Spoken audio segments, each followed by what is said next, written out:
Tonight we're tiptoeing into a city of whispers and cobblestones, where the scent of roasted chestnuts mingles with coal smoke, and the sky hangs low over the chimneys of 1800s Paris. You're about to witness something small, absurd, and strangely explosive. Not a war, not a scandal. No, tonight, you're following the trajectory of a hat. Yes, a hat. A towering, feathered, silk-smothered monstrosity so outrageously opulent that it accidentally triggers a minor street riot. You probably won't survive this if you're allergic to drama, velvet, or unsolicited political opinions about millinery.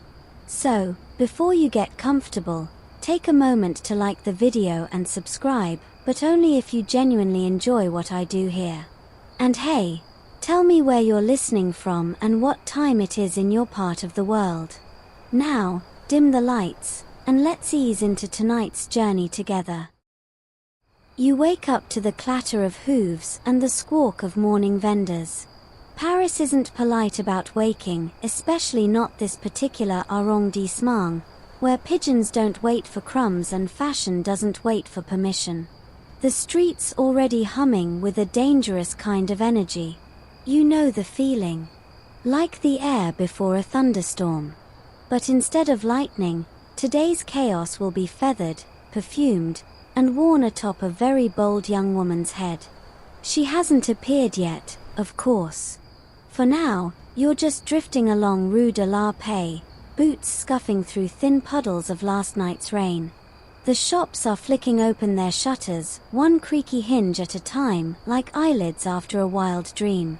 Someone's already thrown stale bread to the dogs. The local apothecary is arguing with a butcher over salt prices. It's all very ordinary. Until it isn't. Because at exactly 10:03 a.m., the first hat-related gasp ripples down the street. You don't hear it, you feel it. A tightening of posture. A turned head. A dropped baguette. The source of the collective Parisian clutch your pearls moment comes swishing around the corner like a floating opera set. The hat is impossible. And yet, it is. Nearly 2 feet high. Black velvet, trimmed in cream silk and embroidered with golden bees. A cluster of snowy egret feathers sweeps dramatically to one side, defying gravity and good sense. And beneath that architectural confection of lunacy, a young woman with a dangerous glint in her eye. She doesn't walk. She glides. Her parasol clicks rhythmically against the cobblestones, not so much shielding her from the sun as announcing, "Yes, I know what I'm doing." Her name, though you'll only catch it later, is Delphine Moreau, daughter of a seamstress, reader of banned novels, and future mild legend of boulevard gossip. At first, the crowd is just stunned. Murmurs trail behind her like perfume. One woman hisses through her teeth, "Scandalous." Another whispers, "Divine." And a man mutters something about the decline of proper hat proportions, which sounds silly, until you realize he's wearing a tricorn that went out of fashion 2 revolutions ago. Delphine doesn't flinch. She turns onto a side street, toward the Palais Royal, the epicenter of Parisian fashion and revolution-adjacent antics. You follow not because you're nosy, of course, but because something in your bones says this will not end quietly. You're not wrong. The Palais Royal is already heaving with activity. Aristocrats promenade in desperate attempts to look effortless. Poets argue about metaphors. An old man sells roasted chestnuts while simultaneously composing protest lyrics. And then, into this perfectly balanced absurdity, strides a hat that demands its own postal code. Heads whip around. Some spectators snort with laughter. Others stare, slack-jawed. And a few, those who know fashion like surgeons know anatomy, begin to frown. Deeply. Because this isn't just a hat. It's a challenge. See, 1800s Paris is no stranger to fashion wars. Corset lines are political. Sleeve lengths are socioeconomic indicators. And hats. Hats are status, satire, and seduction all rolled into one. Delphine's hat breaks all the rules. It borrows from imperial glamour, revolutionary bravado, and the questionable optimism of late-night inspiration. Historians still argue whether she wore it to provoke or simply because she liked how the feathers bounced when she walked. Either way, the effect is seismic. A young painter drops his sketchbook. A duchess nearly steps into a puddle. A small child throws a candy at Delphine's foot, unsure whether she is a real person or some kind of fashion hallucination. And then, because this is Paris, a man in a waistcoat too tight for decency shouts, she mocks the monarchy. A ripple of nervous laughter follows. Was it a joke? A protest? An invitation? Delphine stops, tilts her head, smiles. She does not respond. And in that silence, the hat does all the talking. You pause on the edge of the scene, heart beating a little faster. Not from fear. From the thrill of witnessing a moment tip toward mayhem. You've been here before. During sugar riots. During pamphlet explosions. During one unforgettable incident involving a flaming hoop and a confused goose. But this is new. Fashion has sparked tempers before, sure, but never like this. A woman clutches her pearls so tightly they snap. A man takes off his hat, offering it in mockery or admiration, you can't tell. And Delphine simply turns, with that same floating grace, and walks into the mouth of the crowd. The murmurs swell. Somewhere, a pamphleteer begins scribbling. Somewhere else, a newspaper boy smells blood. And you take a step closer. Because the hat has entered the Palais Royal. And it has brought chaos with it. You don't so much follow Delphine as get swept behind her, carried in the wake of feathers, scandal, and enough whispered speculation to fill a salon. The Palais Royal swallows her up, its colonnaded halls flickering with gaslight and gossip. This place has seen its fair share of rebellions, trysts, duels, and questionable poetry readings.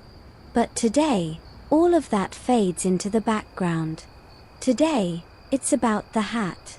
You thread between cigar smoke and perfume, stepping around scuffed boots and silk slippers, ducking beneath shop awnings where mannequins in military jackets pose next to lace garters.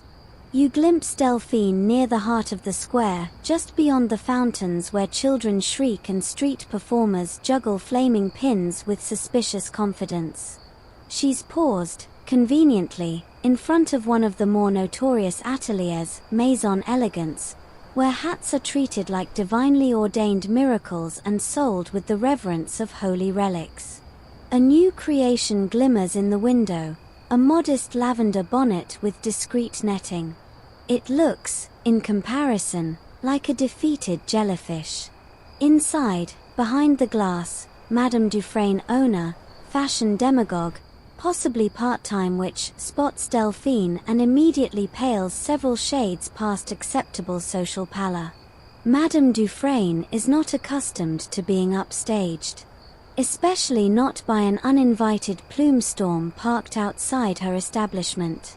Delphine, naturally, pretends not to notice.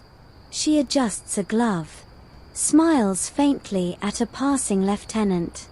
The hat feathers shiver in the breeze like they're enjoying themselves. You drift to the edge of the forming knot of onlookers. The comments now have layers, fashion critique braided with class resentment, and just a sprinkling of political suspicion. Is that ostrich? Real ostrich? That's not just style, that's sedition. She must be sleeping with someone at Le Mode Illustré. She's mocking Dufresne's spring line. You can tell. Every word sharpens the mood. You can feel it. Like static before a spark.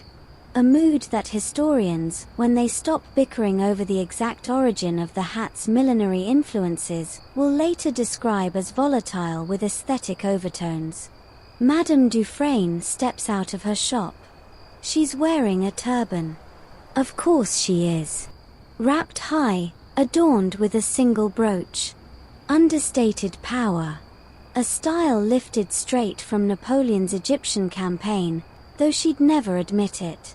It's meant to say, I am the standard. I set the mood. I have opinions on thread counts that can destroy lives. The two women lock eyes. Not a word is exchanged. This is not a conversation, it's a runway duel.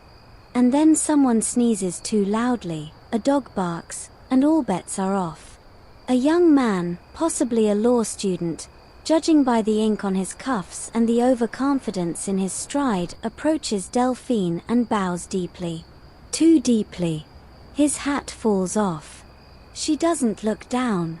Madam, he says, if I may be so bold, your composition, it transcends modern expectations. Someone snorts. Someone else claps. And Madame Dufresne? She nearly combusts on the spot. You catch her whispering to an assistant. Something about unauthorized tailoring, and the integrity of silhouette. Possibly arrest-worthy silhouette, though the phrasing is unclear. But here's what's not unclear. A messenger sprints off in the direction of the Hatmakers' Guild. Yes. That's a real thing. And yes, they take things very seriously. The guild, see, exists partly to protect craftspeople and partly to gatekeep style with the ferocity of a dragon guarding a very delicate feather.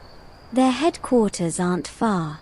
Down the avenue, past 3 cafes, a man with a dancing ferret, and a public urinal no one uses because it smells like despair. And sure enough, within 20 minutes, the delegation arrives. 2 men and 1 woman in matching grey coats, embroidered with tiny silver thimbles. They move like bureaucrats but scan the crowd like spies. When they spot Delphine, they don't bow. They pull out a rolled document, snap it open, and begin reading about Ordinance 17b, subsection 3, regarding the unauthorized display of exaggerated hat structures in public commercial zones. Delphine raises one brow. That's it. No speech. No outrage. Just a single eyebrow, arched to perfection. One of the guild representatives stutters. The crowd leans in. And then, miraculously, beautifully, a baker throws a croissant. No one knows why. But the second it arcs through the air, buttery and golden like a flaky grenade, the whole place erupts. Not into violence yet, but into a flurry of accusations, laughter, and more flying carbs. You duck behind a statue as a baguette soars past. Someone screams, "Down with decorative limitations." Someone else chants, "Freedom for feathers." And through it all, Delphine stands motionless. The eye of a very fashionable storm. This isn't just a hat anymore. It's an idea. The guild representatives retreat, dignity in tatters, hats askew. Madame Dufresne disappears into her shop and slams the shutters. Someone starts playing a violin. And somewhere behind you, a poet jots down the phrase velvet insurrection. You're dizzy with the thrill of it. The absurdity. The raw potential of a moment teetering on the edge. You almost forget how dangerously fast chaos can snowball in Paris. Because just one street over, a rival hatmaker has heard the commotion. And he has plans. The rival hatmaker is named Émile Boniface, and if that sounds dramatic, it's because he makes it so. His shop, Chapeaux de Feu, literally hats of fire, is tucked along Rue Saint-Honoré, wedged between a bankrupt perfumery and a bookstore that only stocks banned titles.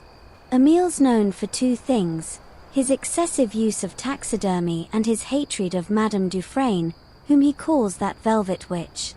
You head toward his shop, compelled more by the gravitational pull of spectacle than any real plan. The streets are still buzzing behind you.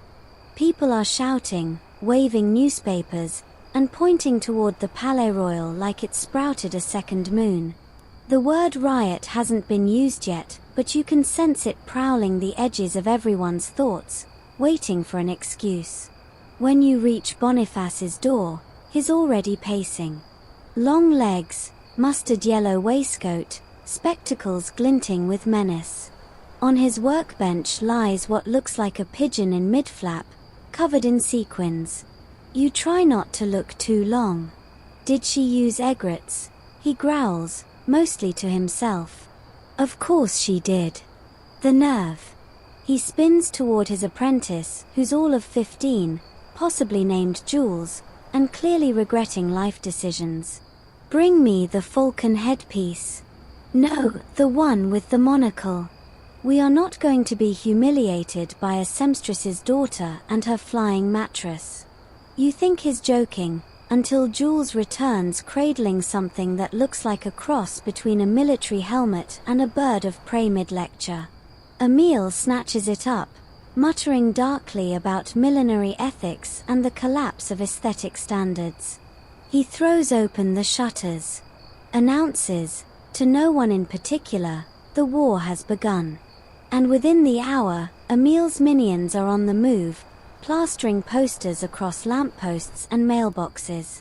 The slogan, "Real hats for real citizens." Beneath it, a sketch of Delphine's creation, with the feathers exaggerated to absurd height and a tiny guillotine tucked into the brim. The satire is barely satire. Back at the Palais Royal, things are getting weirder. Someone's handing out commemorative sketches of the hat.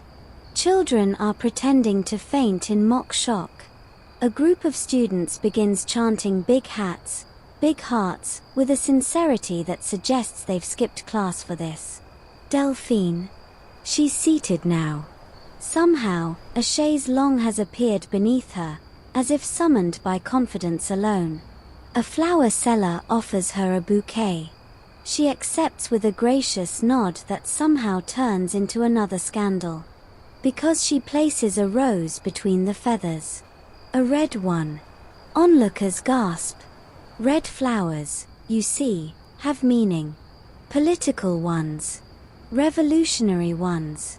Historians still argue whether Delphine knew this, or if she simply thought it matched the embroidery.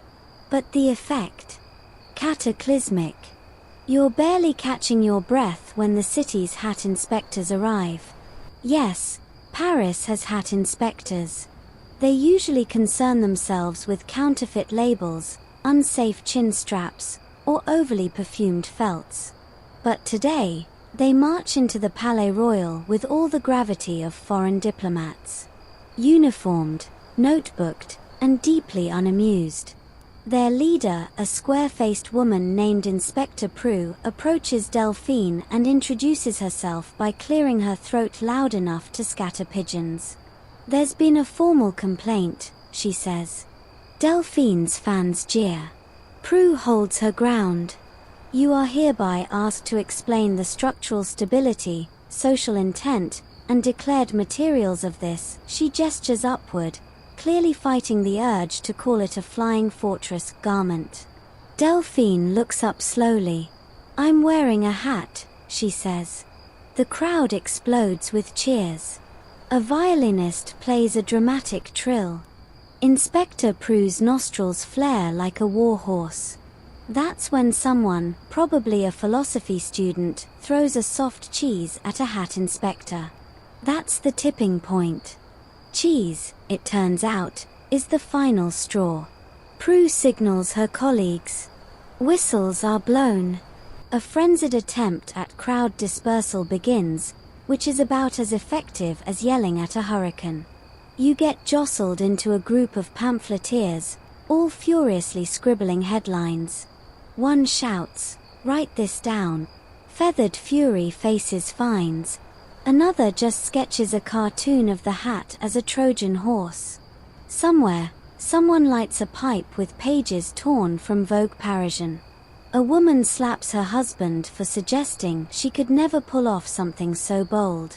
And a stray dog steals a half-eaten éclair and dashes off into the chaos like it understands the symbolism. Amid all this, Delphine stands. Not dramatically, just rises, graceful and unbothered, like a swan emerging from an opera. She turns toward Inspector Prue and says something that gets swallowed by the crowd. You catch only 2 words, style and liberty. A riot doesn't erupt. It unfolds. People begin marching, not in formation, but in a swirling, chaotic, fashion-forward sort of dance. Signs appear out of nowhere.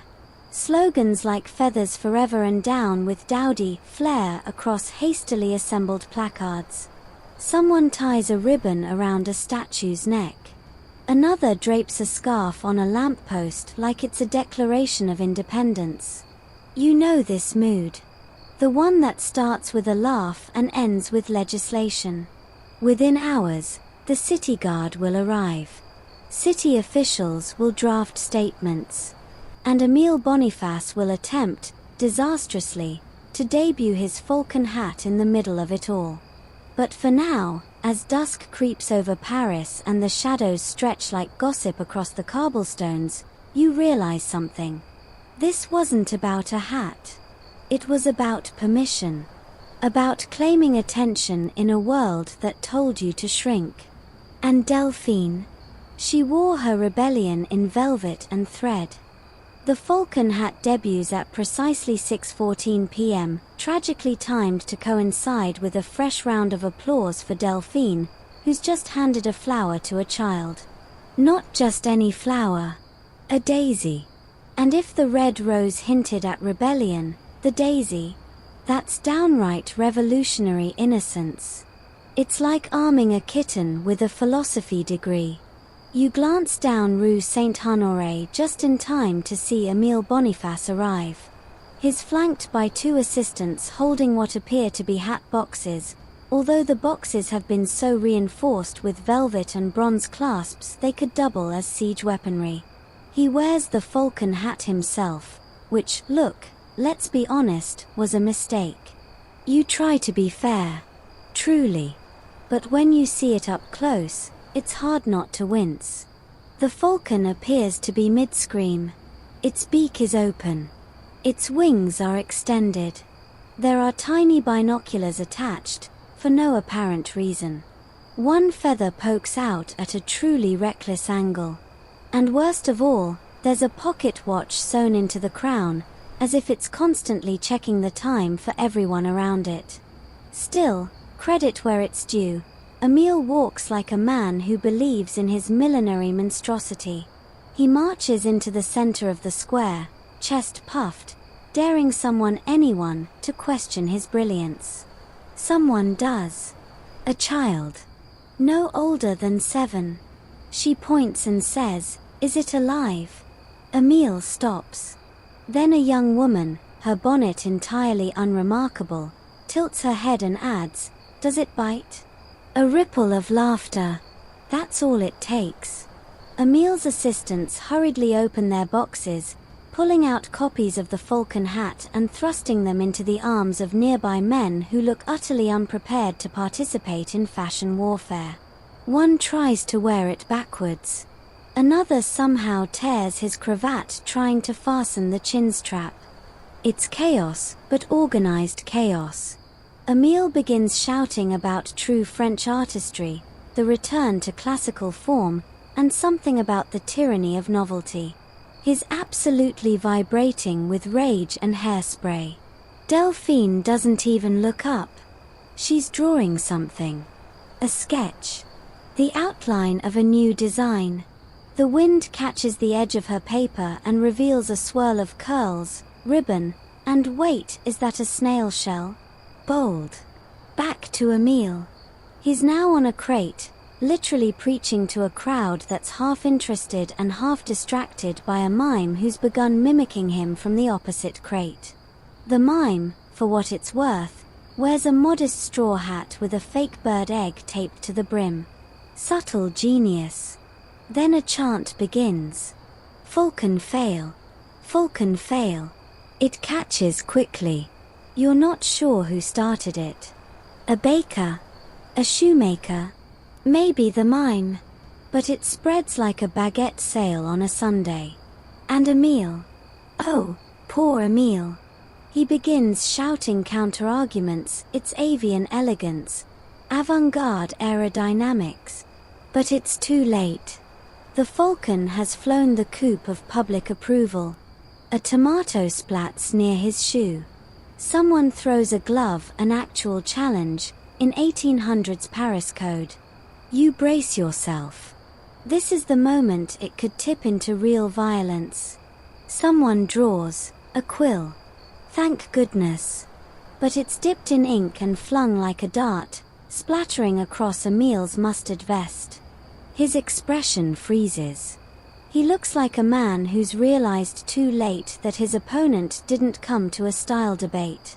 She came to stage a coup. Just then, the gendarmes arrive. Of course they do.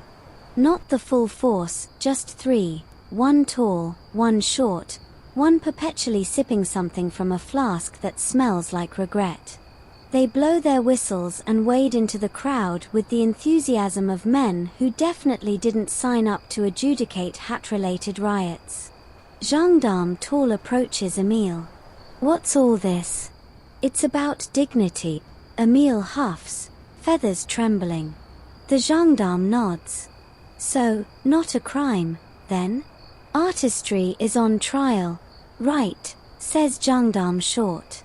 So, not a real crime. The gendarmes begin herding people gently, very gently, toward the side streets. One negotiates with a mime who's pretending to be a lamp post. Another confiscates a sign that reads "Your hat is a lie." Meanwhile, Delphine folds her sketch, stands, and begins walking. Just walking.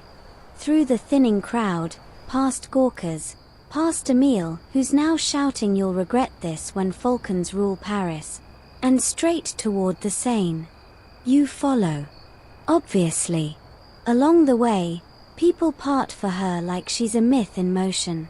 Someone tosses a ribbon in her path. A violinist follows, playing a sleepy waltz. Even the gendarmes pause to let her pass, probably unsure whether hats are now protected under some new cultural amendment. And as she crosses the Pont Neuf, the sun dips low, catching the feathers and turning them gold. The river glitters. A breeze picks up. Paris exhales. Now, here's the quirky tidbit. This whole debacle will inspire, quite accidentally, the creation of a satirical newspaper Le Plumage, whose first issue will sell out within hours. The lead article? Falcon Down, a tragedy in 3 hats. Historians still argue whether the riot was spontaneous or orchestrated by Delphine herself as a statement piece with civic overtones. Some claim she was simply expressing personal style.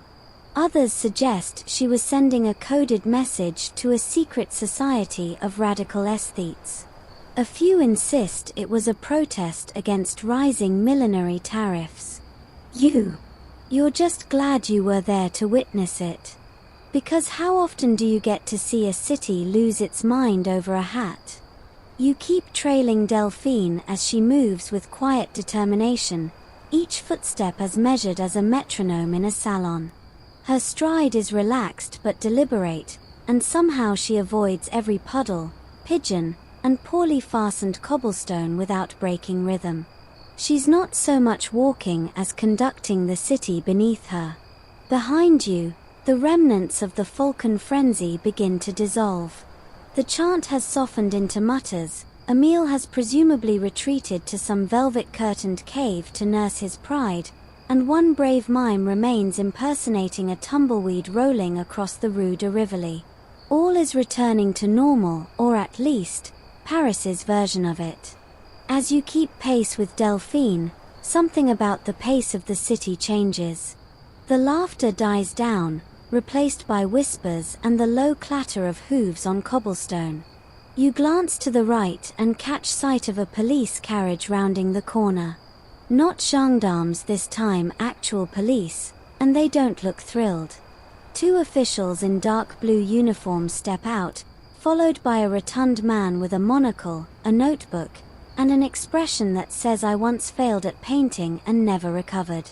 You recognize him as Inspector Laroche, the city's leading cultural disturbance analyst, a job that exists solely because Paris insists on being dramatic about everything, including breakfast. Inspector Laroche is not here for small talk. He's come to investigate the incident. He's interviewing witnesses, sketching diagrams, taking measurements of shoe scuff patterns. He even asks a goat if it saw anything. The goat remains silent, possibly out of loyalty to Delphine. Possibly because it's a goat. You duck behind a column and whisper, "Okay, now it's a real story." Delphine, unfazed, stops at a bakery and buys a single croissant. No one dares charge her. She leaves a silk glove as payment, because of course she does. You're beginning to suspect that she doesn't just design hats, she bends time and etiquette to her will. Just as she's about to turn the corner, something glints under her arm. She's carrying the sketch, the one with the snail shell flourish. A few lines have been added. There's a faint swirl of stars around the brim now.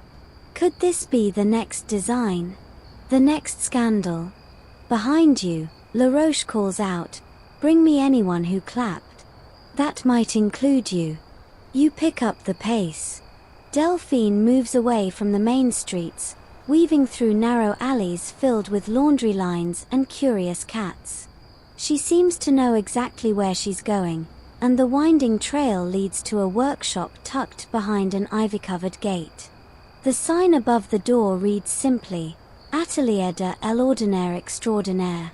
Inside, it smells like lavender, ink, and scorched taffeta. You step through after her, heart pounding just a little.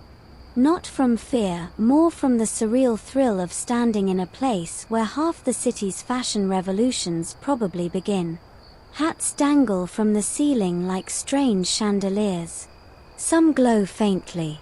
Others seem to vibrate gently, as though they're whispering secrets to each other. She doesn't look at you but gestures toward a stool. You sit. Then, in a voice so soft it barely exists, she asks, "Why do people think hats must be obedient?" You blink. Is that rhetorical? She doesn't wait for a response, just starts sketching again.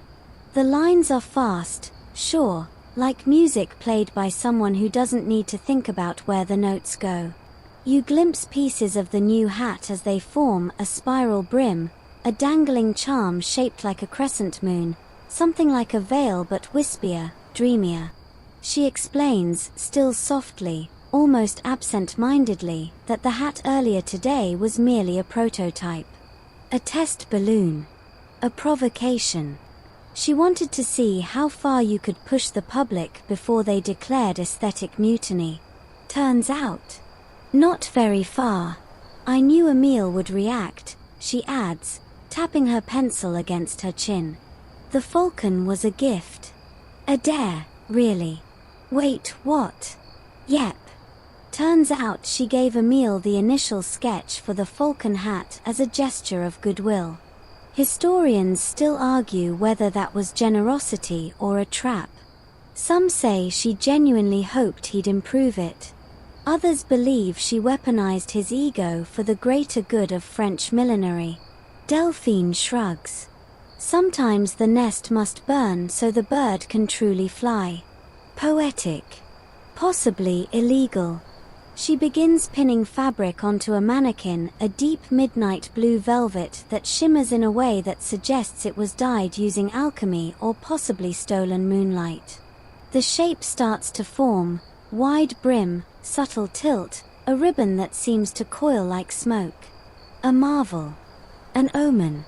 And then, delicately, she sets something in your hands. A hat pin shaped like a snail. Gold, tiny, and perfect. You'll need this, she murmurs. Things are about to get stranger. Before you can respond, there's a knock at the door. You freeze. She doesn't. She opens it. Standing outside is Inspector Laroche. He tips his hat, which, by the way, is criminally bland. Just a black bowler. Sad. Evening, Mademoiselle Delphine, he says, voice oily. We've had reports of instigation. She smiles. Not warmly.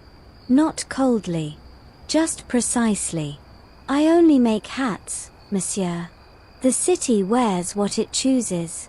They stare at each other for a long second. Finally, he grunts. Let me know if any birds start wearing monocles. She nods. He leaves. Just like that. You exhale. Later, as the city quiets into its twilight hush and the lamps begin to glow, you realize something astonishing. This isn't over. This isn't even close to over. You've just been recruited. Whether you wanted to be or not. And deep in some bureaucratic cave, Inspector Laroche probably just filed a report titled Suspected Hat Rebellion, status simmering. You don't remember agreeing to anything, and yet you're suddenly part of something bigger. Not a revolution, exactly, but a kind of stylish, silk-lined conspiracy. You sit quietly on the edge of Delphine's atelier, hat pin still resting in your palm like a miniature badge of office, wondering if she's actually enlisted you, or simply handed you a front row seat to the madness. Outside, Paris hums.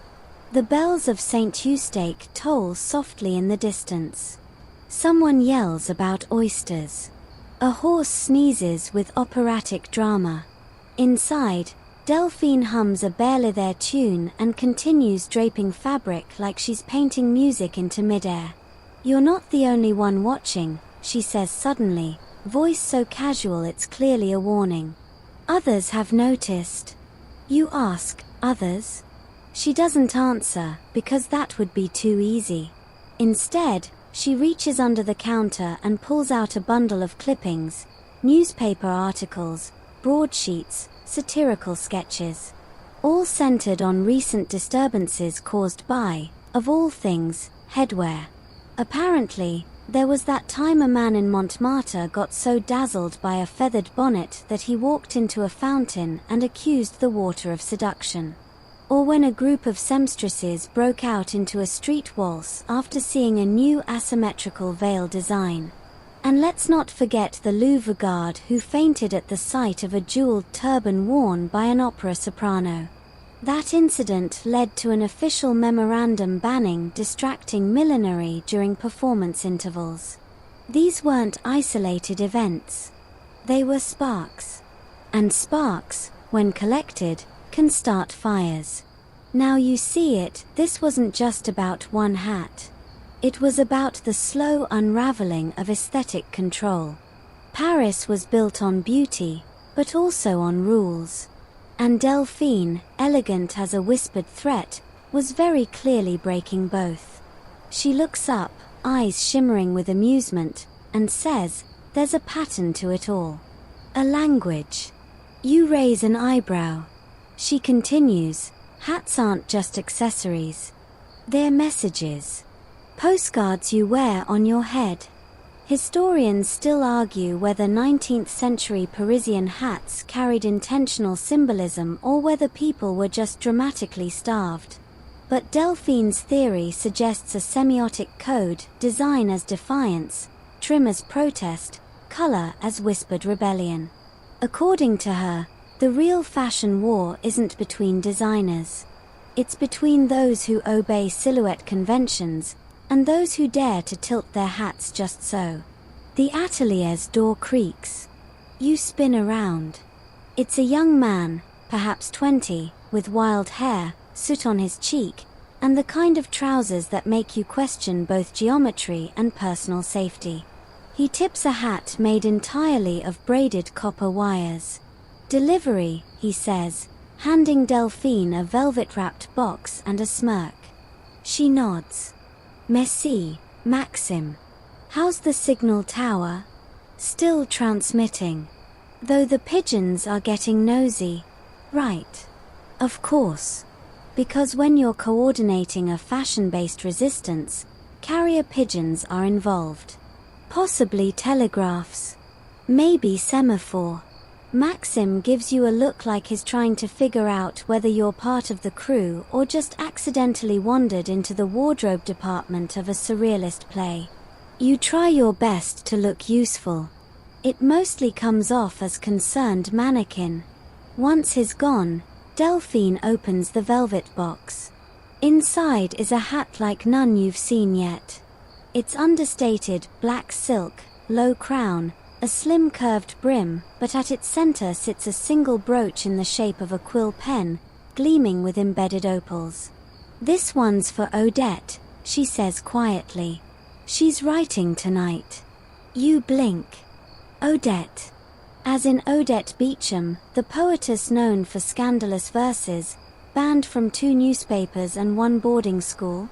Turns out, Odette is part of the network. And when she wears this hat, she's not just going out, she's performing a kind of public essay. The placement of the brooch alone suggests critique, while the brim's angle implies secrecy and dissent. Delphine describes it like a spy novel with rhinestones. But now you're noticing something deeper. These hats are not simply fashion. They're portable manifestos. You're sitting inside a secret salon of wearable literature, coded metaphors, and quiet rebellion stitched into the seams. Each curve of velvet, each slant of brim, communicates something that can't be said aloud. Historians still argue whether Delphine and her contemporaries were conscious activists or simply indulging in beautifully tailored chaos. But you're here now, watching it unfold, and it feels intentional. Delphine leans back and says, "There are rules in Paris. But the people who write them, they're not always wearing hats." You stare. That's either the most confusing thing you've heard all day or the most brilliant. Possibly both. Outside, the light changes. It softens. Shadows stretch across the atelier floor like dancers taking a final bow. Evening is falling, and Paris is about to become something else entirely, more romantic, more mysterious, and certainly more hat-prone. Delphine offers you a mug of something warm. You sip. It tastes like cinnamon and defiance. Then she says, "Tomorrow will be louder." You ask, "Why?" She smiles, wicked and sleepy. "Because the hat I wore today was just the beginning." You wake the next morning not in your own bed, but in the attic of Delphine's atelier, curled beneath a patchwork quilt stitched together from discarded hat linings and silk sample squares. The air smells faintly of rosewater, and from below, you hear the clink of glass and the soft swish of satin. Your body aches in the best way possible, like it just witnessed something important, something historic, and now needs a moment to process it all through your spine. You tiptoe downstairs, still gripping the little snail-shaped hat pin like it's your backstage pass to the city's most elegant underground operation. Delphine is already awake, of course she is, balancing a teacup in one hand and a hat block in the other, as if her entire life exists in that intersection between refinement and mild danger. "Morning," she says, not turning around. Try not to knock over the ostrich feathers. They're organized by sarcasm level. You don't ask how that works. You don't want to know.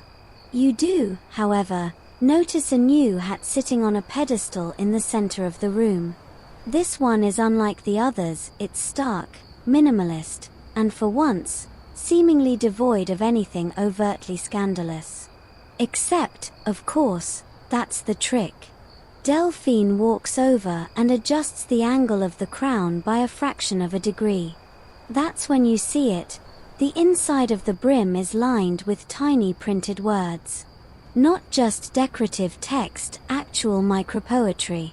A whole sonnet circling the wearer's head, visible only when the wind lifts the edge or someone gets very close. "It's for today," she says. "Place Vendôme." You blink. That's bold even for her. Place Vendôme is no chaotic market street. It's where serious power lives. Jewelers. Diplomats. The Ministry of Hats itself, yes, that's a real office in Paris, with a plaque and everything. And they don't like being challenged. Especially not with poetry-laced headwear that could incite feelings. Delphine seems unbothered. She wraps the hat in ivory tissue and tucks it under her arm. "Today," she says with a little grin, "we're going to confuse the right people." Historians still argue whether this particular morning was truly planned as a protest or just an aggressive walk through upper-tier shopping districts. Some say Delphine intended to cause a scene. Others believe the real rebellion was the calmness with which she did it. You follow her through the streets, past cafes where artists huddle over absinthe and sketchbooks, past laundresses shouting greetings to window cats, past newsboys hawking the morning's edition with a headline that reads, "Fashion or Folly?" The hat that halted Rue de Rivoli. They're still talking about yesterday. And that means something is shifting. By the time you reach Place Vendôme, the sun is high and the square gleams. Carriages glide by, their wheels hissing against the polished stones. Elegant women parade in pairs, parasols tilted just so, while men in waistcoats eye each other with the same polite malice as cats in rival drawing rooms. Delphine stops in the center. She puts the hat on. Nothing explodes. No pigeons panic. Instead, people start to notice. It begins with a whisper, then a lean-in, then a full stop. Someone drops a cane. A jeweller's apprentice gasps so hard he swallows a pearl. It happens. "He's fine." The words on the brim catch the wind, and a phrase flutters out, "We wear what truth cannot say, and that's all it takes." The crowd around her begins to shift, murmur, swell. Half awe, half offense. A woman in a fur-trimmed cloak approaches Delphine and demands to know where she bought such unspeakably clever insolence. Delphine replies that she found it in the lining of the truth. The woman nods like this makes sense. Maybe it does. Then, from the edge of the square, comes a new presence. You recognize him instantly. Theodore Lassalle, head of the Ministry of Hats. A man who once tried to ban feathers longer than 6 inches on the grounds of emotional overreach. He's tall, stern, and shaped like a very offended doorframe. He strides toward Delphine like he's about to issue a summons or declare a duel via bonnet. "What is the meaning of this?" he demands. Delphine doesn't even flinch. She lifts her chin and replies, "It's a poem. Would you like to read it?" He sputters. "On a hat." She tilts her head just enough to reveal the words. He squints. His face twists, first with confusion, then something suspiciously like recognition, and finally, horror. Because one of the verses, it's his. A poem he wrote in his youth. About beauty. About rebellion. Published anonymously. Long forgotten. Until now. Delphine smiles softly. "I thought it deserved a little sunlight." Historians still argue whether Delphine knew it was his poem all along, or if it was just a well-dressed accident. Either way, Theodore goes pale, turns on his heel, and vanishes into a building without another word. You're stunned. The crowd is buzzing. And then, like a slow ripple, the clapping begins. Not chaotic. Not frantic. Just intentional. Applause from lace-gloved hands and ink-stained fingers and calloused palms. From people who understand, in some strange unspoken way, that a shift just happened. Delphine doesn't bow. She just walks away. You follow. As the square fades behind you, you realize something.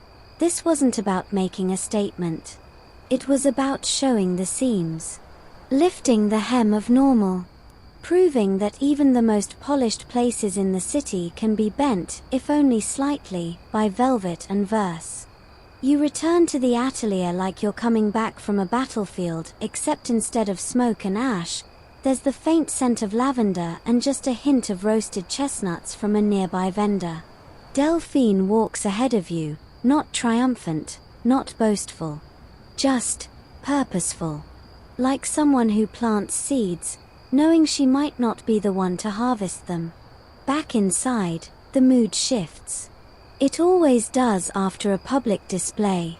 The staff, the ones who come and go like ghosts, move with more intention now. Someone locks the door. Another dims the lamps. A tall woman with ink-stained fingers and a tape measure around her neck brings in a folded piece of parchment. No one speaks. The parchment is placed on the central table. It's a letter, sealed in red wax. Delphine reads it aloud. The tone is civil, almost sweet. It thanks her for her ongoing contributions to the Parisian aesthetic discourse. Then, it requests strongly that she refrain from further unsanctioned provocations involving headwear in government-affiliated districts. It's signed not by LaSalle, but by the Deputy of Decorative Regulation, which is somehow worse. Delphine laughs. They're scared. You ask, of a hat. She shakes her head. Of the people reading it. You sit down on the velvet chaise, still reeling from what you saw in Place Vendôme. You watched power blink. You watched a poem printed on the inside of a brim undo a bureaucrat. And you watched the world not end. That realization buzzes in your bones. But of course, there are consequences. That night, word begins to spread of bans on certain dyes, inspections of fashion houses, even rumors that inspectors are being trained to decode millinery subtext. Historians still argue whether this department actually existed, or was the fever dream of one very paranoid hat clerk. Still, Delphine prepares. She calls it the quiet phase. Fewer public stunts. More subtle threads. You're part of it now. You learn to read hats not just for style, but for substance. A slight asymmetry means defiance. A cluster of faux berries. Satire. A veil knotted instead of pinned. Solidarity with textile workers. One morning, a woman enters wearing a bonnet with 13 pearl droplets, one for each bakery fined under new price regulations. No words, no signs. But everyone knows. And beneath it all, the ministry begins its own counteroffensive. First, they attempt to flood the market with state-approved fashion hats that are technically stylish, but somehow feel like a lecture from a disapproving aunt. Then come the restrictions, height limits on feathers, fines for overly whimsical stitching, and a bizarre attempt to classify lace as morally ambiguous. You spend your days dodging informants, hiding controversial ribbons, and learning the difference between eggplant and political aubergine as dye colors. Yes, that's a thing now. Thanks to you. You're welcome. Meanwhile, Paris adapts. The streets become a runway of resistance. A baker's cap flares slightly at one corner, protest. A cab driver's flat cap bears an extra fold, loyalty. Even children's school bonnets begin to tilt at meaningful angles. Delphine watches it all unfold from her window. It's happening, she murmurs. It's in the stitching now. Still, not everyone is thrilled. One afternoon, an anonymous leaflet is slipped under the atelier door. It reads, "Enough whimsy. Paris demands stability." The font is dull. The wording, worse. But the message lands. Not everyone wants revolution.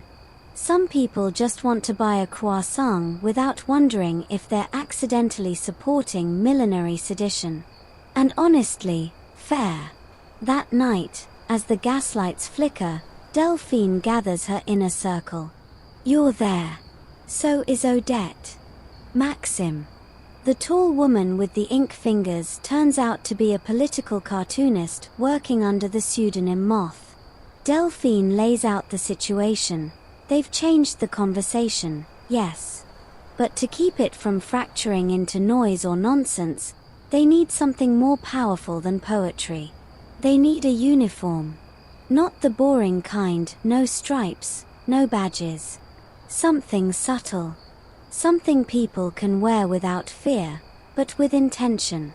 A shape. A silhouette. A hat that says everything without saying anything. And that's where you come in. Because tonight, your hands, new to this world, but trained now in its grammar, will help shape the prototype. You and Delphine bend over the work table, experimenting with weight and tilt and balance. Historians still argue whether this hat ever had an official name. Some call it the whisper. Others, the tilt. But most remember it simply as the one with the curve. It's gentle, elegant, neutral at first glance. But when you tilt the brim just slightly forward, it whispers. Not literally, you're not that good, but emotionally. The kind of brim that makes people lean closer, wonder, question. It's quiet defiance, sewn in charcoal wool and lined in silk. And tomorrow, it walks into the world. You wake before dawn the next morning, and Paris is still blanketed in that soft hush only the very early know, the street lamps still glowing, the sky not yet committed to being blue. Delphine is already gone. Typical. But on the work table, under a simple muslin cloth, lies the hat you helped shape. It's almost nothing. And somehow, it's everything. The curve is perfect. Not dramatic. Not attention-seeking. But it draws the eye. And that's the point, isn't it? To make people wonder what they've missed. You carry it through the waking city. A sleepy baker nods to you as he opens his shutters. A milk cart trundles by, the glass bottles clinking like tiny wind chimes. You pass a constable who looks at your hat a beat too long. Not suspicious. Just curious. Because here's the thing about a hat like this, it doesn't shout. It invites. Your destination, the Tuileries garden. Once the stomping grounds of royalty, now a public garden where promenading Parisians debate politics, sketch pigeons, and eavesdrop with impressive subtlety. You take your place on a bench near the pond and wait. And soon, they come. Not all at once. Not in any coordinated fashion. Just one here, two there. People wearing it. Your hat. The curve. The tilt. All the same shape, but each one different in material: wool, straw, velvet. As if the idea has grown legs and walked its own path. Delphine arrives last. She doesn't wear a hat. She doesn't have to. She carries a folded newspaper. You glance at the headline. Curve fever grips the city, mere fashion or meaningful movement. She hands you the paper, then leans back and watches the park fill.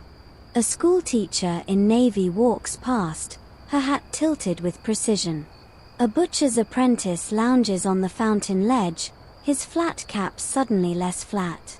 Even a pair of well-dressed matrons, clearly upper crust, sport-matching whispers, albeit in cautious pastels.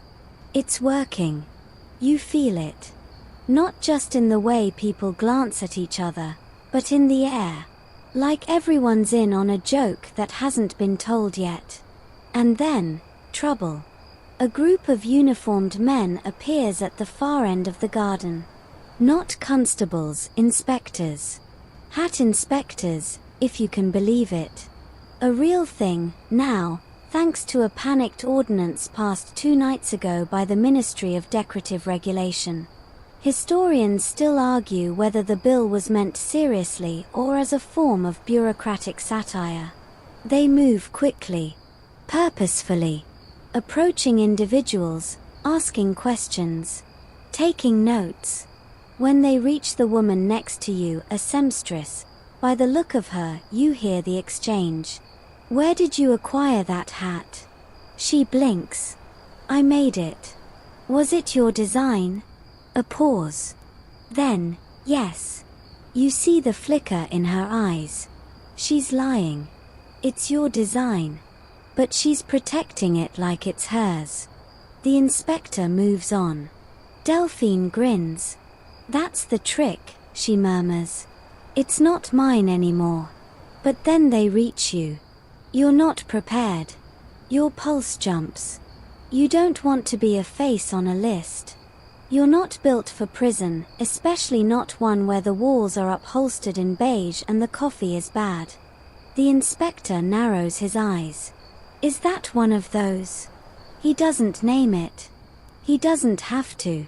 You tilt your head, letting the brim shift slightly forward.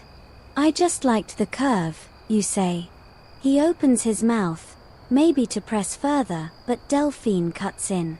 "It's very flattering on them, isn't it?" she purrs.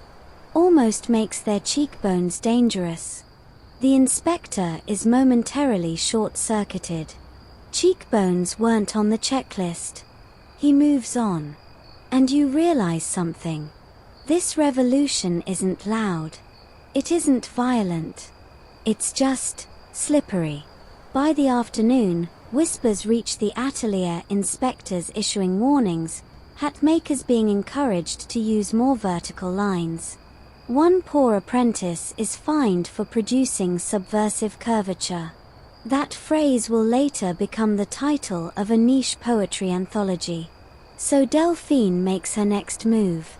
Not louder. Not sharper. Just wider.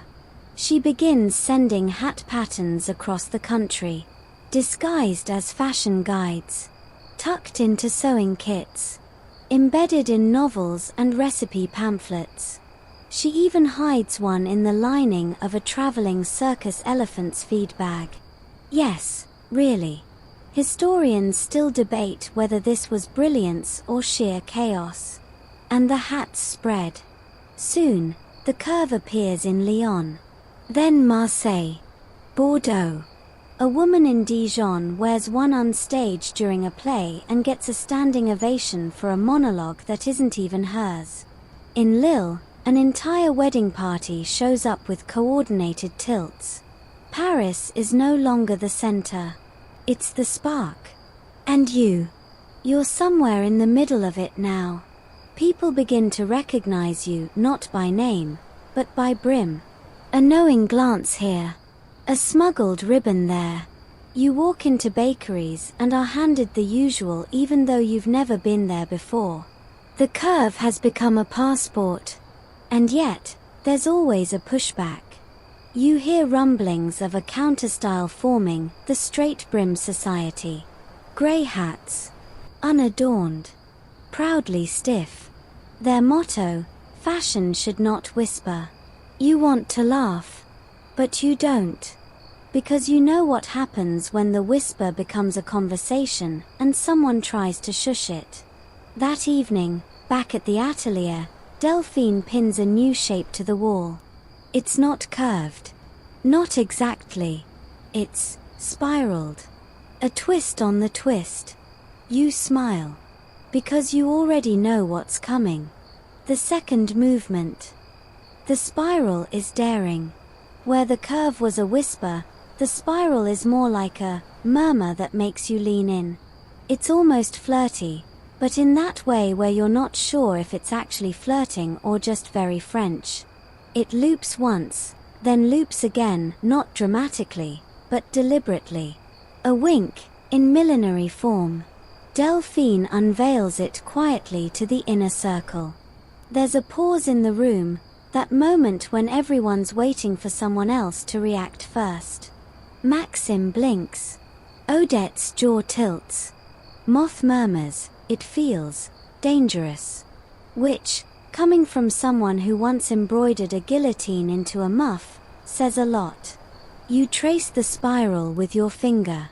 It's soft, elegant, playful, and somehow, unmistakably political. Because the moment you put it on, your center of gravity shifts, literally. The spiral redirects your posture. You walk like you have a secret. People notice. And that's the plan. The ministry doesn't, at first. They're still tangled up in curve crackdowns and internal memos titled "Do we regulate fascinators?" But as the spiral begins appearing, first at galleries, then in opera houses, and eventually at the Sorbonne, some mid-level inspector finally connects the dots. Unfortunately, he does so during a budget meeting, which means it goes into official records, and the spiral becomes real. That's how symbols work, isn't it? They're just ideas until someone tries to crush them. Then they become truths. But the ministry is changing tactics. Gone are the warnings and polite fines. Now it's surveillance, pressure, whisper campaigns. You see it in the shopkeepers who suddenly run out of hat pins, in the laundresses who stop laundering, in the tailor who gets an unexpected visit from a cousin in the provinces, followed by a warning to cool things down. Still, the spiral spins. And soon, something shifts. It's not just fashion anymore. It's not even just protest. It becomes a game.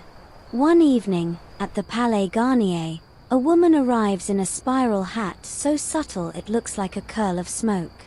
The next night, another guest wears hers reversed, spiraling the other way, like an unspoken reply.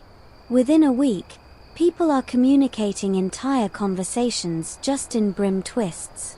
One man proposes marriage through a clever hat tilt and a strategically placed feather. She says yes. Obviously. It spreads beyond hats. You start noticing it in hairstyles, in the way a scarf is draped. Even pastries begin mimicking the shape, little almond swirls sold as quiet coils. Are they banned? Not yet. But the baker wears a double-curved beret and doesn't flinch when a constable walks by. Meanwhile, you're working overtime. Delphine calls it a design sprint, but it feels more like training for a highly decorative rebellion. You experiment with structure, with weight, with hidden elements. You create hats that spiral only in certain lights, or shift shapes with the wind. One version is so effective it briefly convinces an inspector he's seeing double. Historians still argue whether that particular hat caused a minor diplomatic incident at a Swiss embassy luncheon. You call it Tuesday. But even in the whirl of creativity, you feel it, the tension tightening. One morning, a messenger arrives with news. Not from the ministry, but from the underground network of seamstresses, haberdashers, and rogue illustrators who now pass information in code stitched into hems, hidden in fashion plates. The message is simple. They're coming for the atelier. Not with force. With closure. Paperwork. An anonymous report filed. A zoning violation. Something about excessive curvature. You almost laugh. But the look on Delphine's face stops you. She knew this day would come. You can see it in the way she touches the window frame. Not with fear. With goodbye. That afternoon, she gathers everyone. The atelier is full, more people than you even realized worked here. Some you've seen only in passing. The milliner who always smells like tea. The girl who never speaks but embroiders like a dream. Even the old man who sharpens scissors in the back, who turns out to be a former spy. This explains so much. Delphine stands on a chair. I'm not asking anyone to stay, she says. But I am asking you to remember, this isn't about hats. Someone chuckles. Another sniffles. You don't know what to do. You're not from here. You're still not sure how you even got here. But now your hands know how to fold felt in ways that say no. Your eyes scan the street for shape codes. Your dreams are stitched in spirals. So you stay. The atelier doesn't close that night. Instead, it changes. The signs come down. The lamps are dimmed. And from the outside, it just looks like another empty workshop with dusty windows and no future. Inside, it becomes something else. A library of silhouettes. A sanctuary of subtlety. And deep in the back room, under lock and key, you help Delphine hide the next evolution. You don't even know what it is yet. Only that it matters. Because as Paris spins in confusion, some clinging to regulation, others to rebellion, you understand something essential. Symbols don't win revolutions. People do. And sometimes, the sharpest blade is a soft brim. The city seems quieter after the atelier closes. Not actually quieter, Paris never really hushes, but filtered, somehow. You walk through it differently now. Less like a hat maker, more like a ghost of one. People still nod, still look twice, but now their glances are fleeting, like they're not sure you're real. And that suits you just fine. Because beneath the quiet, things are boiling. You hear whispers of impounded shipments, ribbons, hat forms, even millinery books being seized at customs. One particularly dramatic rumor claims the ministry ordered the destruction of all curved hat boxes. Historians still argue whether this actually happened or if it was just a satirical pamphlet slipped into newsstands. In response, the spiral evolves again. Not bigger, not bolder, just smarter.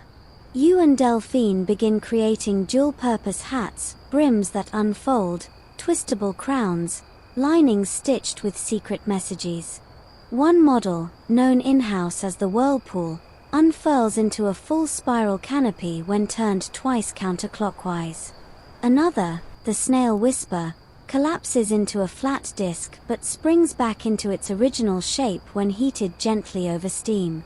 This one nearly sets a baker's assistant on fire during testing, but you chalk it up to creative sacrifice. Soon, you notice coded greetings in public.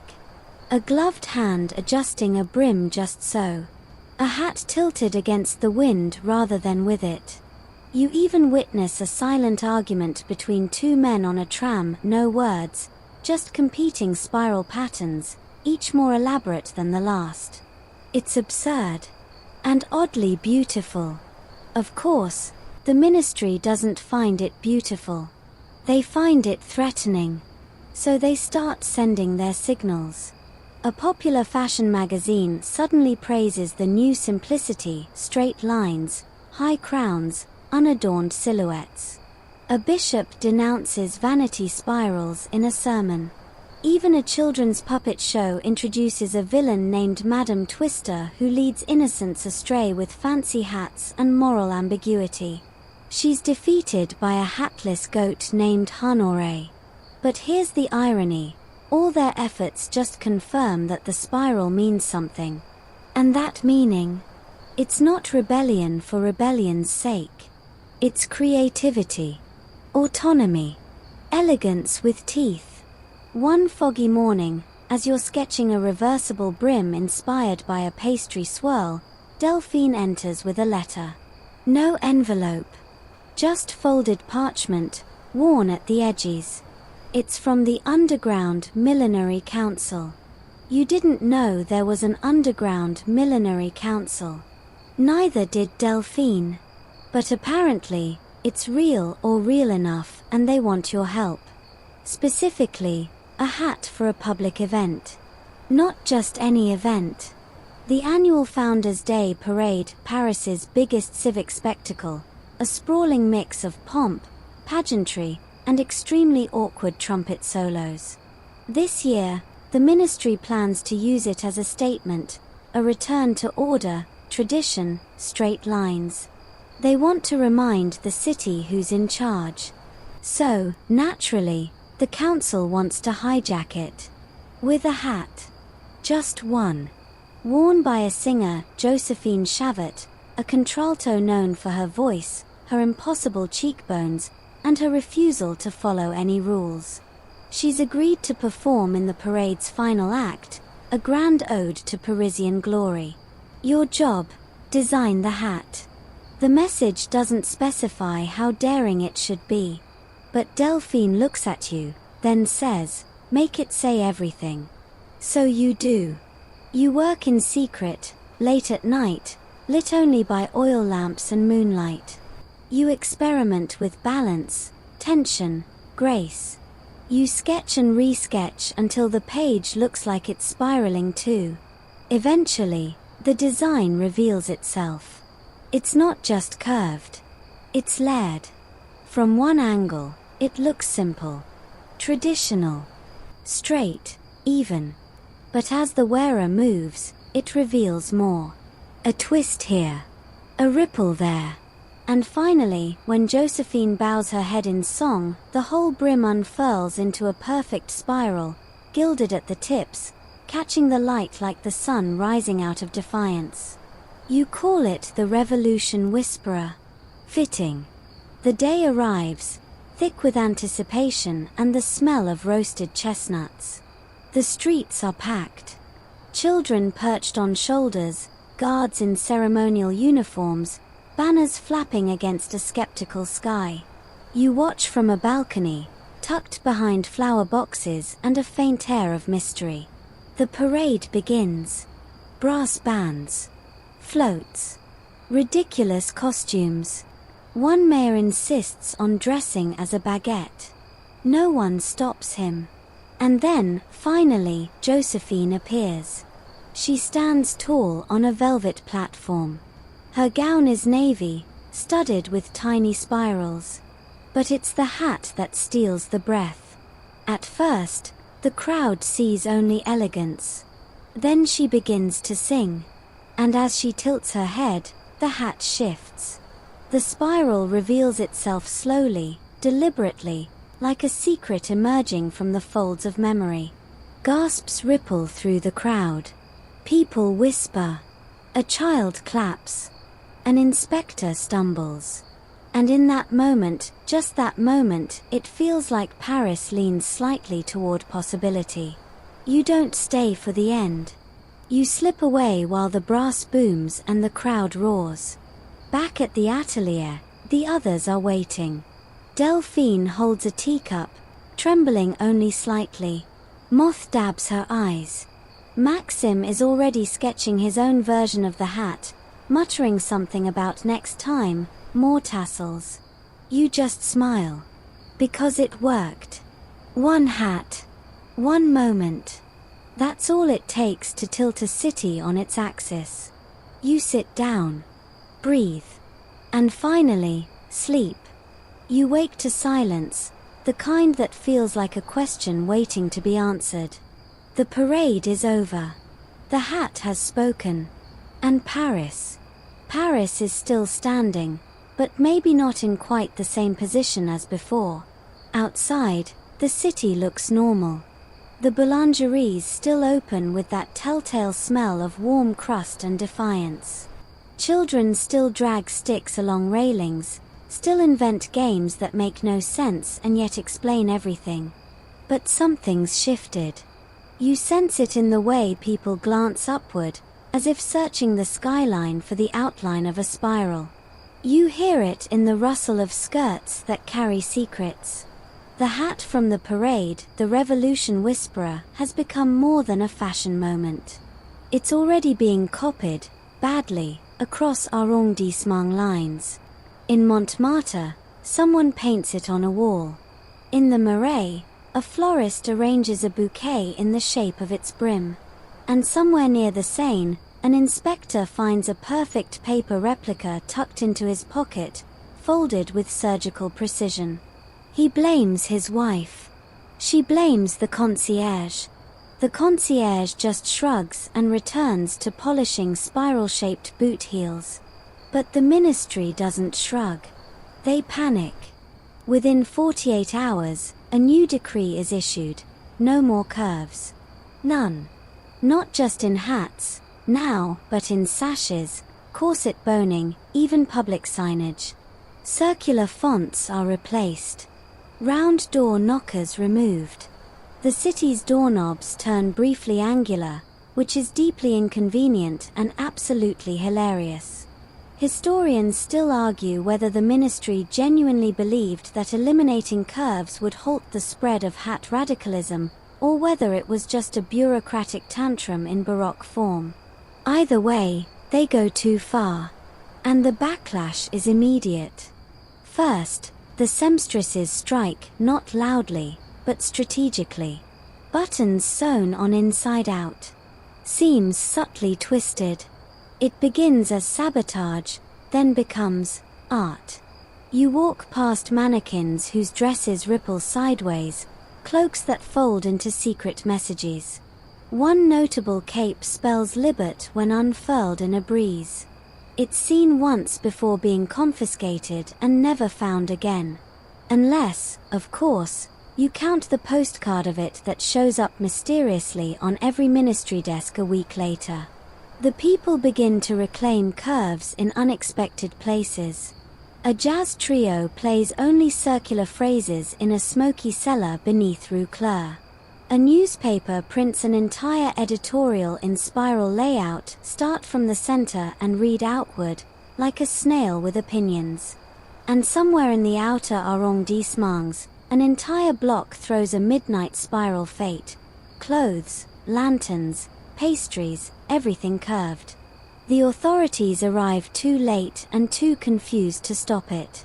One officer leaves with a crepe and no explanation. Meanwhile, back at the atelier, still closed, still humming, you keep working. The requests haven't stopped. If anything, they've increased. There's a woman who wants a hat shaped like a question mark. A street performer asks for one that folds into a flute. A mathematician sends a napkin sketch and asks if it's possible to make a Mobius loop of silk.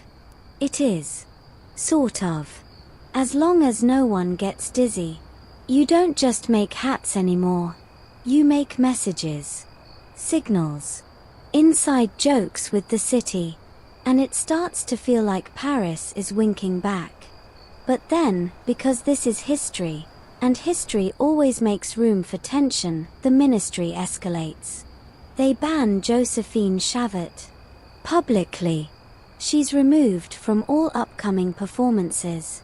Her posters are torn down. Her hat, naturally, is declared a threat to moral geometry. People are furious. But also, strangely, afraid. Because this isn't a fashion crackdown anymore. It's about voice, expression, shape. And the fear seeps in, curling into the corners like smoke. You feel it in the atelier, too. Delphine grows quiet. Moth's laugh is smaller. Even Maxim, who once wore a feather boa to a tax hearing, starts sketching straighter lines, just in case. You try to stay defiant. You wear a double spiral beret to the market. Smile. Say nothing. It garners stares, a few compliments, one poem, and eventually, inevitably, a constable. He asks you if you're aware of the decree. You nod. He asks what your hat means. You pause. Then say, as softly as possible, "It means I remember how to make joy." He blinks. And lets you go. But not before whispering, "My daughter loved that parade." You return to the atelier with a story and a heartbeat that finally slows. And then, that night, something new arrives. Not a request. Not a complaint. A gift. Wrapped in newsprint, tied with a single gold ribbon.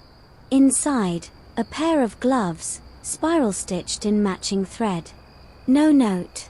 Just a tiny tag sewn inside the right glove that reads, "Keep going." No one knows who sent it. But the next morning, the underground sends word, a new plan is forming. Not just for fashion. For everything. You stand in the back room, gloves in hand, and realize you're not tired. Not really.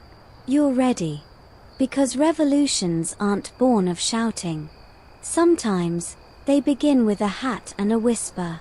You don't wait for the next message this time. You expect it.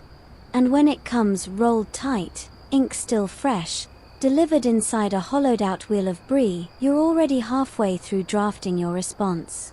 The Underground Millinery Council has a new operation, a citywide hat relay, meant to coincide with the unveiling of the ministry's newest anti-curvature campaign, something pompously named the March of Rectitude. You almost spit out your tea when you read that. The plan is simple, elegant, and entirely unnecessary from a logistical standpoint, just how Paris prefers its protests. One hat. One spiral. Passed from person to person across all 20 arrondissements. Each wearer adds a single touch, a stitch, a feather, a poem pinned discreetly to the brim before handing it off. It's not about speed. It's about visibility. A silent celebration of everything the ministry wants to flatten. Your job. Create the base hat.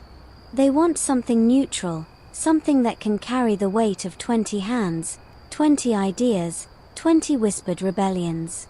And you know immediately what it must be.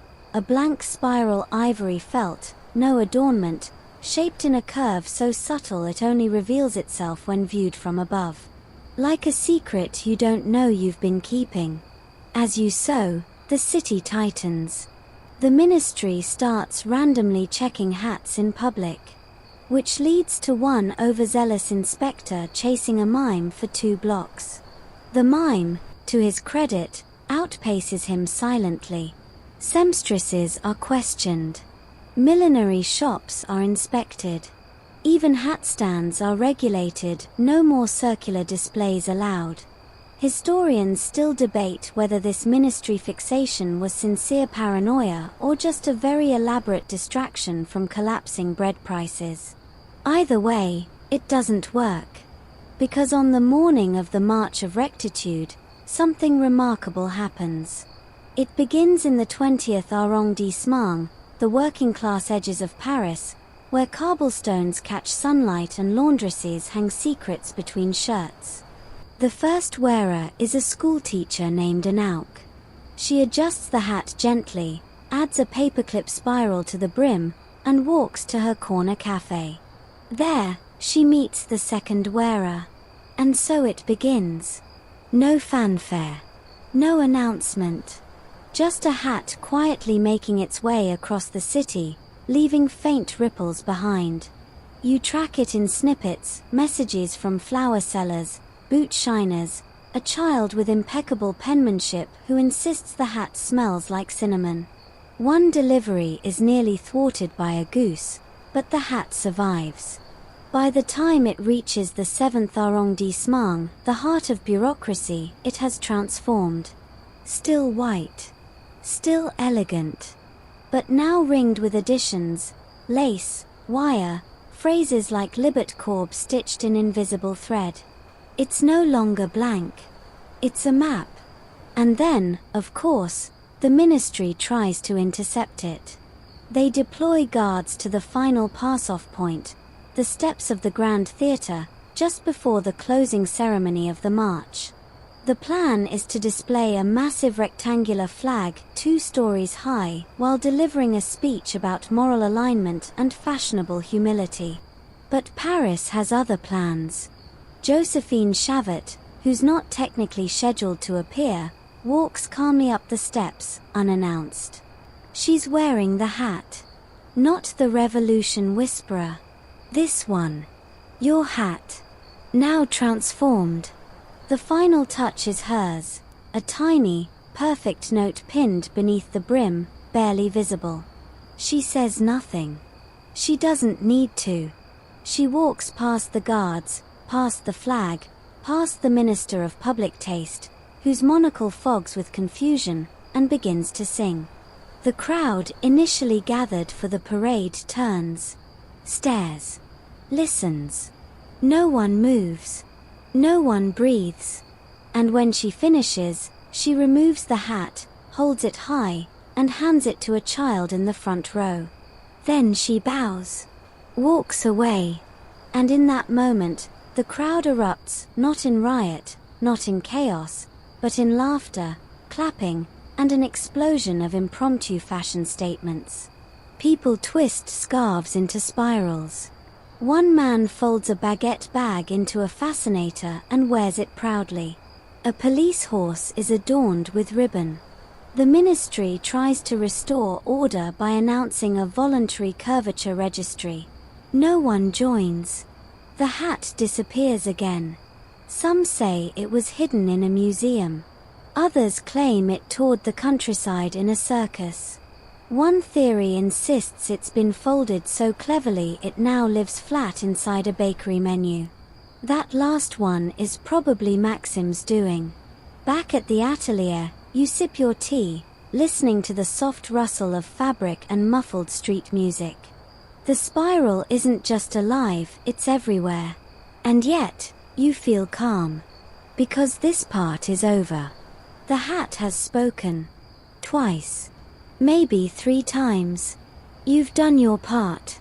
And that, somehow, is enough. For now. The days drift on, gentle now. Like fabric on a breeze. The atelier doesn't close, but it breathes slower.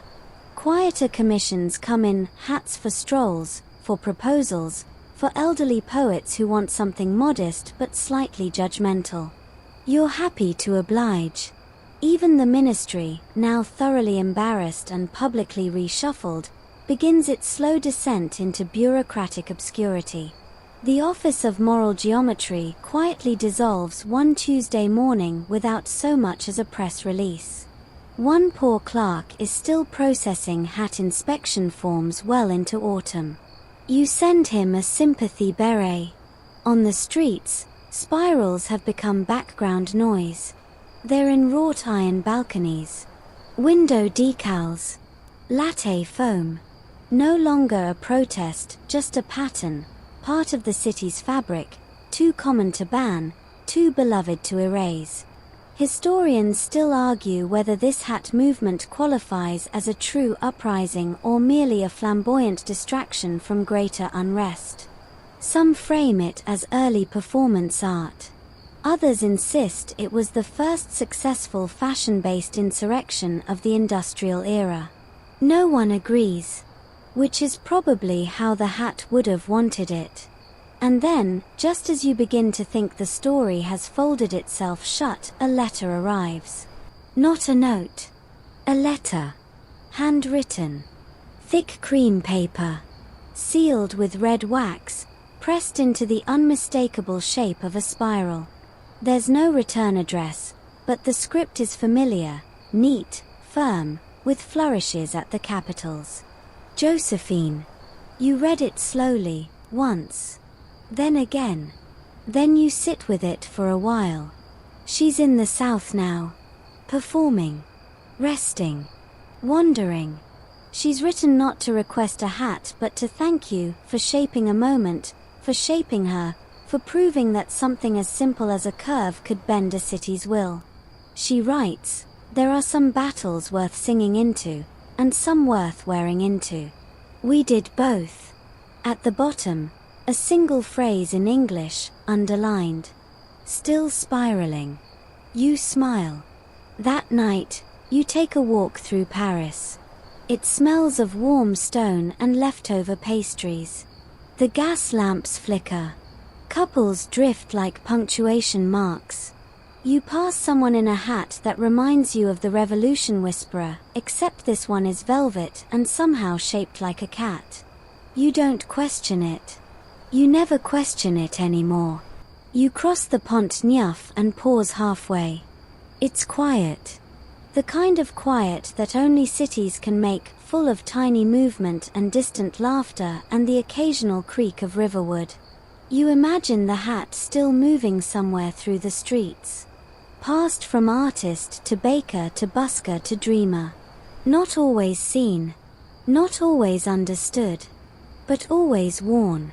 You touch your own hat, tonight it's something simple, a soft curve along one side, like a half smile. It fits just right.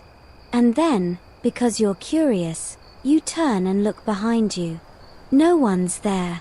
Except a child sitting on the edge of the bridge railing, feet swinging, hat far too large for their head. You nod. They nod back. And vanish into the crowd. You don't follow. Some spirals aren't meant to close. They're meant to widen. You wake the next morning to birdsong, dust motes, and the faint scent of lemon polish. The atelier is glowing with early sunlight, slanting through the skylight in long, golden stripes. Everything feels finished. Not in a final way, but in the way a cake is finished baking or a symphony completes its last note. You stretch. Crack your knuckles. Consider pancakes. Then, just as your thoughts drift to syrup, there's a knock at the door. Not the secret kind. Just a gentle, curious tap. You open it to find a young courier holding a box wrapped in indigo paper. No address. Just a card that says, in looping ink, for the one who curved first. Inside is a hat. But not just any hat. This one is wild, truly unhinged. It spirals 3 full times around itself before flaring outward like a sea creature preparing for battle. The material is unfamiliar, some blend of silk and something shimmeringly unnameable. There's a single black ribbon stitched across it with thread that seems to change color depending on the light. It is, to be clear, entirely unwearable. You love it instantly. You place it on the highest shelf in the atelier, just above the Revolution Whisperer, just below the storm lantern. A little shrine to the absurd. Paris continues its gentle, dreamlike swirl. Street artists now regularly incorporate spirals into their chalk art. Millinery schools discreetly teach curvature theory. Even a few brave museums have added hat exhibits to their revolutionary wings, though not without side eyes from the more traditional curators. Children draw spirals in the condensation of tram windows. Librarians debate whether to shelve spiral-based fashion incidents under history or philosophy. Tourists ask where to find the hat that sang, and locals answer with a wink and a lie. Always a different location. Always a new myth. The city is healing. Not completely, but enough. Historians, persistent as ever, still argue whether any of this mattered. Some say the hat was symbolic. Others say it was symptomatic. A few brave souls insist it was simply funny, and that might have been enough. You don't argue. You don't explain. You just keep making hats. Sometimes simple. Sometimes strange. But always curved, just enough to say, there's more than one way to wear a story. And one day, months later, you hear the music again. Not loud. Not bold. Just a few quiet notes echoing up the alleyway. You step outside. There she is. Josephine. Same smile. Same poise. New coat. Her hat tonight is small, elegant, barely curved. But tucked into the band is a spiral-shaped brooch, silver, rusted slightly, and unmistakably familiar. She tips it at you. You tip yours back. And nothing more needs to be said. Because some revolutions don't need banners. Some rebellions whisper. Some hats don't riot. They ripple. They spiral. They linger. And you, curled quietly at the center of it all, smile, and return to your stitching. The story's not over. It never was. But you've reached the end of this particular spiral. And that's enough. And now, the atelier fades. The fabric is folded. The windows shut gently against the breeze. You're safe here, tucked between stitches and memory, surrounded by quiet laughter and the scent of old velvet. Outside, the city hums, soft and slow, like a lullaby too shy to rhyme. A fountain bubbles faintly in the distance. Someone plays an accordion without urgency. You lie back on the chaise, eyes half closed, tracing the spiral grain of the ceiling beams with your gaze. There's no rush. No curtain call. Just the slow exhale of a tale well worn. The hat, somewhere in the world, still turns. Someone adds a feather. Another, a ribbon. And you rest. Because not every story needs telling tonight. Some can wait. Let your breath slow. Let your thoughts unravel in gentle loops. Let the weight of the day fall softly to the floor, like a coat shrugged off at twilight. You've earned this quiet. You've earned this peace. The world outside can turn without you for a little while. And when you wake, maybe you'll make something curved, something beautiful. Or maybe you'll just lie still a little longer, listening for the next faint knock. Either way, the spiral continues. And you, gentle, curious you, are still part of it. Good night.